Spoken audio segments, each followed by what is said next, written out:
Fungus gnats. Nobody likes them, nobody wants them. What are they? How do we get them? And more importantly, how do we get rid of them? Stick around and I'll tell you how. Hey planting peeps, welcome back to NichesPlants. My name is Kanisha, also known as Niche, and on this channel we talk, live and love plants. So if that's your thing, hit that bell button and subscribe so you don't miss out.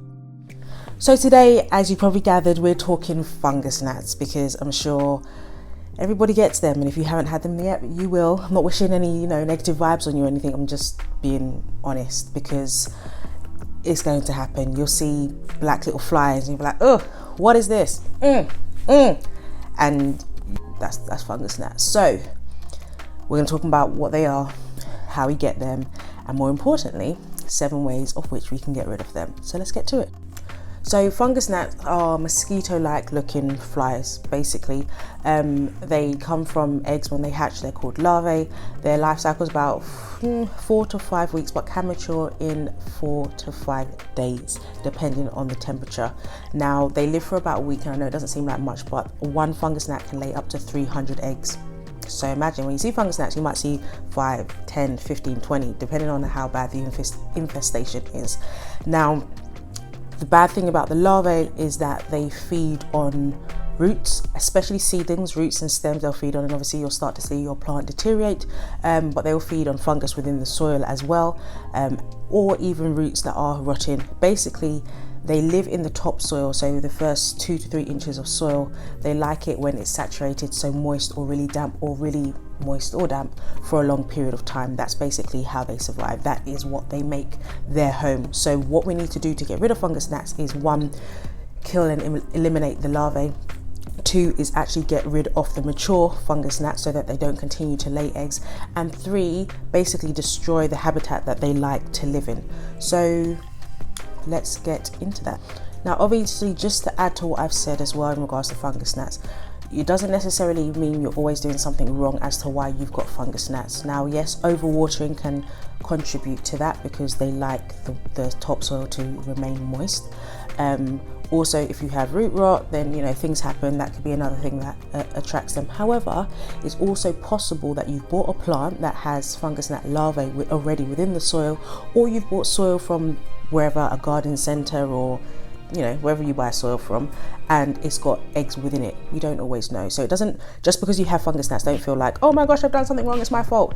It's just the way life works. Different things contribute to certain insects and organisms liking certain things. So we will get on to how do we eliminate them.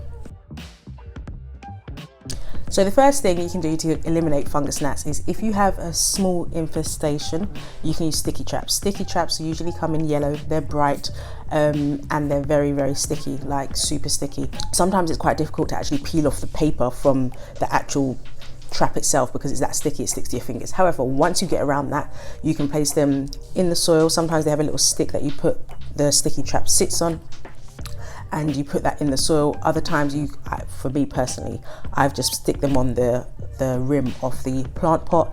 For some, like I did for my caladiums, I actually got the sticky trap and that was the pot, and placed it on top so that if basically the pot moved or they wanted to fly out, they couldn't, they would just fly into the sticky trap. It depends on how you want to do it. Now, I will admit, at one point I had a really bad infestation. Like it was disgusting. It was horrendous. Around my peace lily and my rubber plants, and they were in a decent sized pot. They literally just water or hit the pot and they would just fly out. Oh, it would just swarm. It was disgusting. So much so that, like, I found out fungus gnats are really active in the evening than in the day. You might see a few, but at night when I got back to the sticky trap, it was full of fungus gnats. Just thinking about it, to try and take the sticky trap off the pot, I was just a bit squeamish. And I know they can't hurt me and they're just flies and you can just squish them, whatever, but it just looks so disgusting that I was just like, ugh. And I just thought, you know what? The soil isn't drying out quick enough, and the sticky traps, they're great, they catch them, but how many eggs are all of these? So we had to up the game and just, bring in some other measures. So if you've got a small infestation, sticky traps can work really well. You can put them anywhere around the house, in the soil, on the pot, however you feel. Number 2 is horticultural soap. Now horticultural soap, it basically attacks the fungus gnats and larvae because the fatty acid basically disrupts their cell membrane, which is like their skin, and it causes them to die by dehydration. Also, if the fatty acid gets across their breathing tubes, it causes them to suffocate, and basically one way or another they're going to die. Now the only thing with horticultural soap, you want to use like 1 to 2% or a couple of drops mixed with water, but remember to spray the whole plant and under the leaves because the fungus gnats will want to hide. Obviously they don't want to be visible, so make sure you coat the whole plant and part of the soil, or the soil as well. Just bear in mind though that if you use that, because it does have fatty acids in it, you don't want to place your plant after spraying it into like a greenhouse where the temperature is really high. Basically have your plant in a room or a location of which the temperature is less than 27 degrees Celsius. Anything 27 to 32 degrees Celsius or above, you risk burning your plant, but also don't have it in direct sunlight because that will do the same thing. But that can even happen if you use a high concentration of the horticultural soap. So just be careful of what you're mixing, and just do it on a day that's particularly cooler than other days depending on your location. Option number 3 is hydrogen peroxide. Now hydrogen peroxide is a chemical compound which is H2O2. Now basically you want to mix this with water, so you do want to dilute it. I would suggest you get the 12% and then dilute it down. That's what I do. So I basically have 1/3 hydrogen peroxide and 2/3 water. So 1 part hydrogen, 2 part water to give it basically the right, not consistency, but measures before you water your plants. And basically what you want to do is drench the soil, all of the topsoil, and let it soak through until you get drips out of the bottom of your container. However, when using this, make sure you use it on all of your plants at the same time, because you don't want to use it on one and then you've got fungus gnats on another, and then once this is drying it flies back over and lays its eggs again, because then that just defeats the whole purpose. So make sure you just treat all of your plants at the same time. Just to let you know, you will hear fizzing when the water basically hits the soil or the substrate.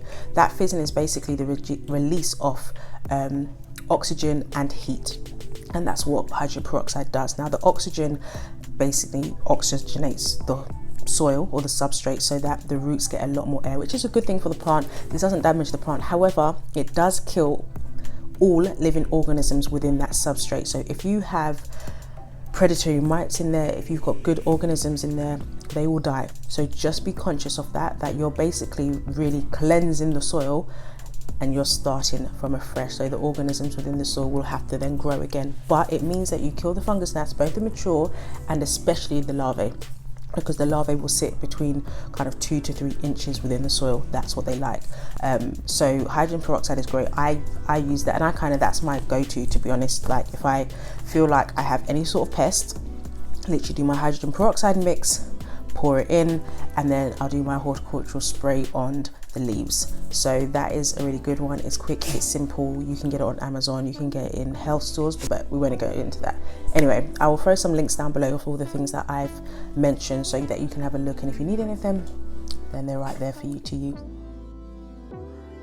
Option 4, and it's one that's not even, do you know what, it's not even really an option, it's a must: bottom watering.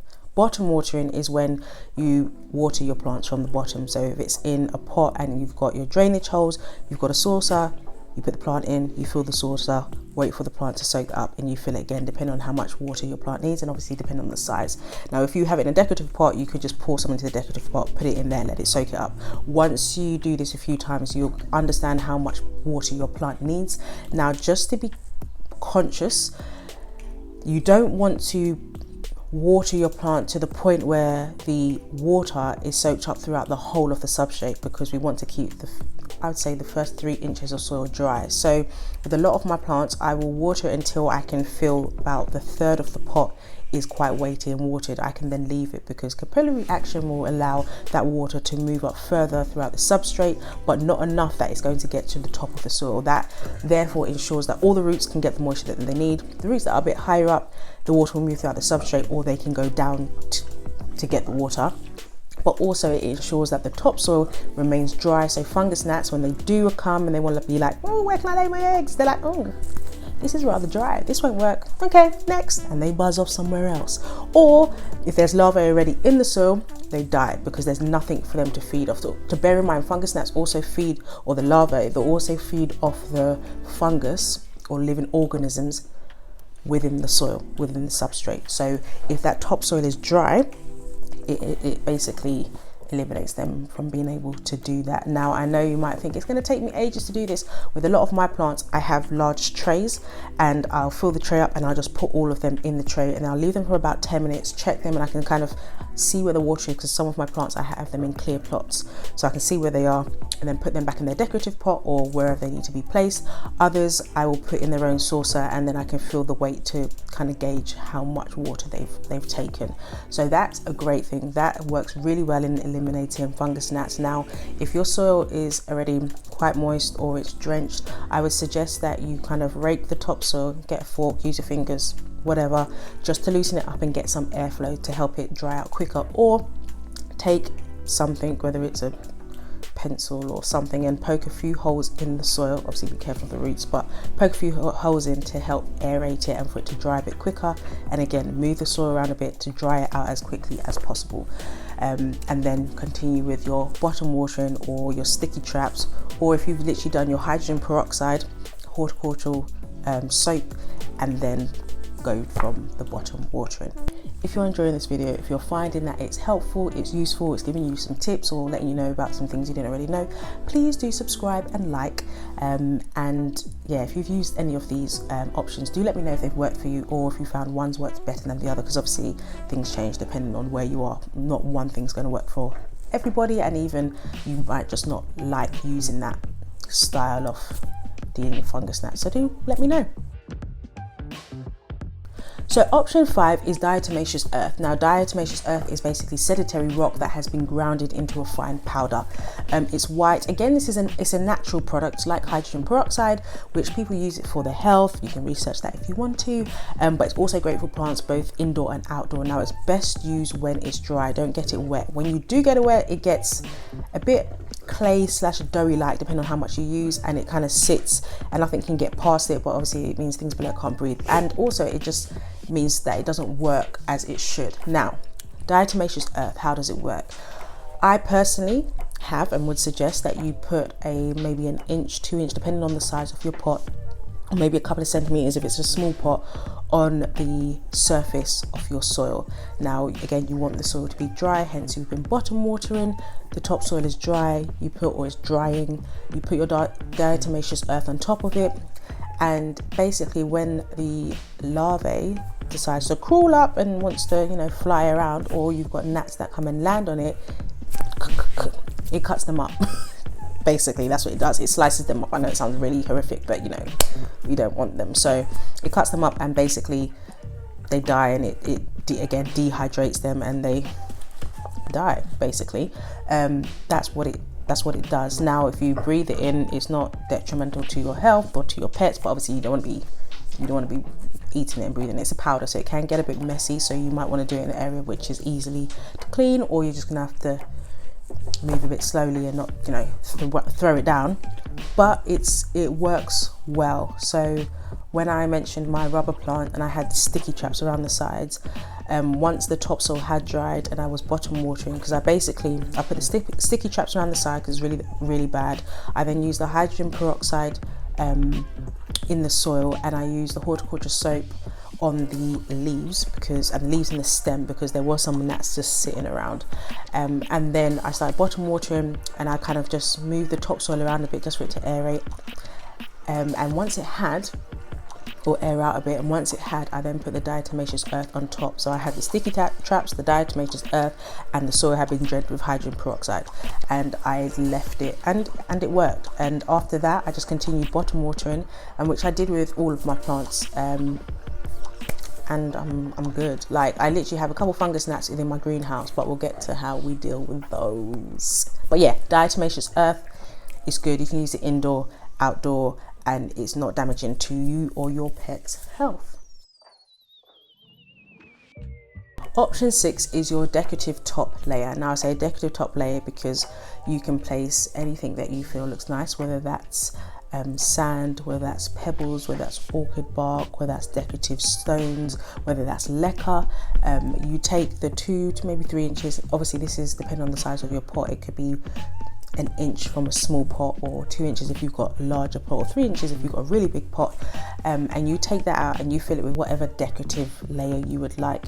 I've just given a few as examples, and that basically prevents fungus gnats from harboring and laying eggs within those first 2 to 3 inches, because it's not moist, it's too dry, they're not going to survive, so they have no option but to leave basically.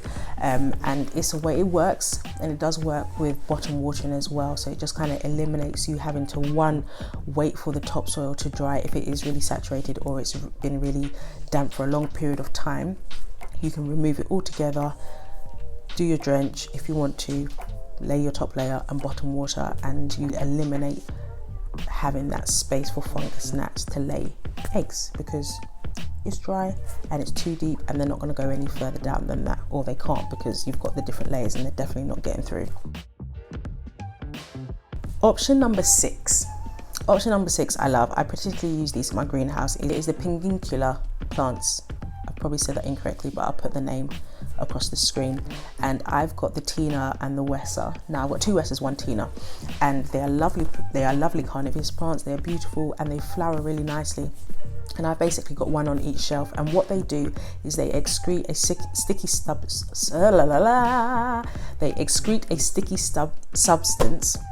Basically the fungus gnats, like, they see the bright leaves and they're like, oh, I can land here. They land, they get stuck, a bit like the sticky traps, but like a live version, because once they are trapped by the sticky substance, then the plant produces basically a digestive liquid, and they eat the fungus gnats. So it's lovely. It's great to see them. I know it sounds really bad. It's great to see them stick to the plant and you're like, gotcha, and a few days later they're gone and you're like, okay, and the plant, you know, blossoms a flower. So it works really well. I had a few in my greenhouse, and now I probably see 1 or 2 every now and again.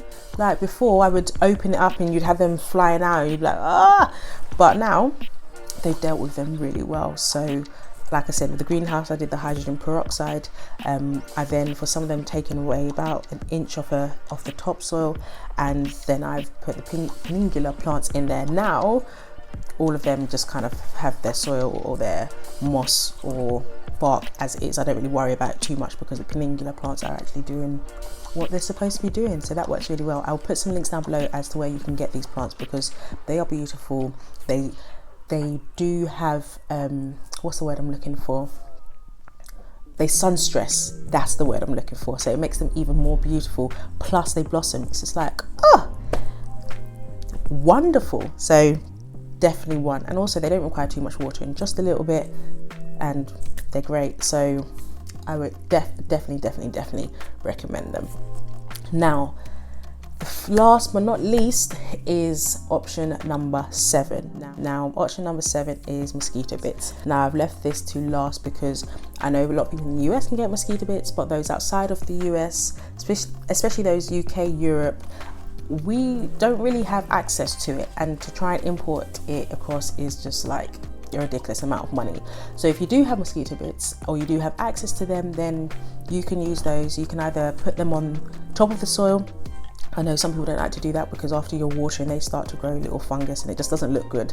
So other people will mix them within the soil, the substrate, and literally put the plant straight into them, which is fine, because they are actually a living bacteria, so that they actually attack fungus gnat larvae, and basically they die that way. Or I know some people, I think Hardy G mentioned this on one of her videos about fungus gnats and using mosquito bits, is that I think she soaks them, whether she still does this now I'm not sure, but she basically puts them in a pot, the mosquito bits, puts water in it, soaks it, and then waters the plant with that, because the mosquito bits has then released that bacteria into the water, a bit like basically infusing the water but with mosquito bits, and then you water your plant that way. So that's an option for those of you that do have them, but if not, you can use any of the 1 to 6, and I believe they will work. One of those will work for you, depending on the size of the infestation, or if you've got a few flying around. But do let me know what works, do let me know what you have done, and if you have a preferred method, or if you use several methods at once like I have done. But for now, dare to dream, live to grow, and I'll see you in the next one. Bye.